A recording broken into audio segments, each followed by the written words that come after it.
Earlier this year, Spatial TV hit the Quest App Lab. I did a video about it here, and I believe I described it as a beautifully executed, flawed step in the right direction. But recently I was scrolling through the app and I noticed that it had significantly improved. Upgrades. One of the biggest things that stands out here as far as upgrades are concerned is the intensity setting and also the precise mode. In the initial launch, Spatial TV was great. You could see the reflections around the room, but it seemed like I had to place the screen very close to the floor or very close to a scanned wall to really see the effect. The developers have introduced precise mode, which increases the effect of the reflections of the screen on the surrounding environment. Couple that with the light intensity mode, and it really turns into a very cool effect for watching content. And speaking of the light intensity setting, it's great because you can turn it up so bright that you don't actually have to use the darkness to see the effect around the screen. So you can see here, I can actually still see some of the reflective effects, but I don't have to darken the area around it. If that's not your thing, or if you don't feel like watching something in the dark, the intensity setting has you covered there. You can enjoy all the reflections and you don't feel like you're in a cave. It's actually pretty neat. But it doesn't just stop there. They've also added some options for furniture lighting. So there's a table selection and a bed selection.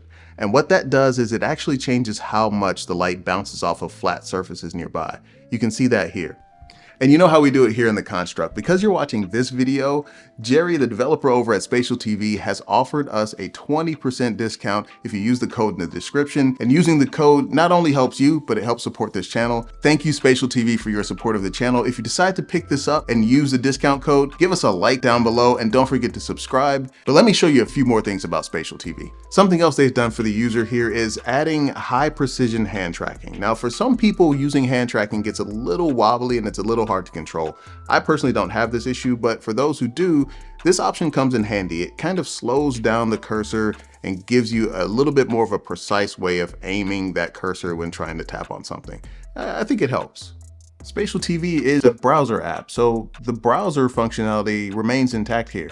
You can open up an address bar and surf whatever website you want. And the lighting effects work everywhere. It's not just video, so you still get some of those reflections off of the table and the floor, even if you're just browsing the web. In order to add a shortcut to the sidebar here, you just navigate to a website of your favorite streaming platform and then click the favorite icon on the top right. I must admit, I do like that they've improved the UI as far as the menu and turning on the screen lighting effects.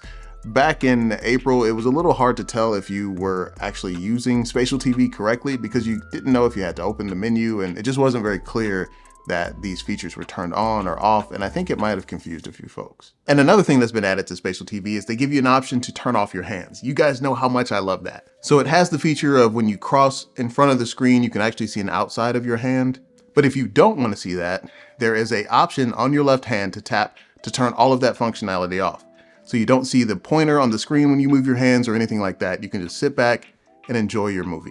Now, the experience isn't without a few bugs still. There were times where I couldn't get the typing to work quite right with the keyboard and it just got a little wonky, but it wasn't very often. Additionally, I don't know if some of the codecs that are being used in certain streaming services don't really agree with Spatial TV, but sometimes it takes a while before things start to smooth out. I know the developers are on this and they're making updates regularly to try to get around these issues, but there are still a few hanging around there. And I have to say, this isn't the only way to watch content on your Quest, but it certainly is one of the coolest. It's exciting to see all of these quality of life improvements in Spatial TV. If you picked it up last time we talked about it here on the channel, I think it might be time for you to jump back in and check it out. If you used the code from earlier, comment below, got it, so I know you took advantage of the deal, and we'll see you here next time in the Construct.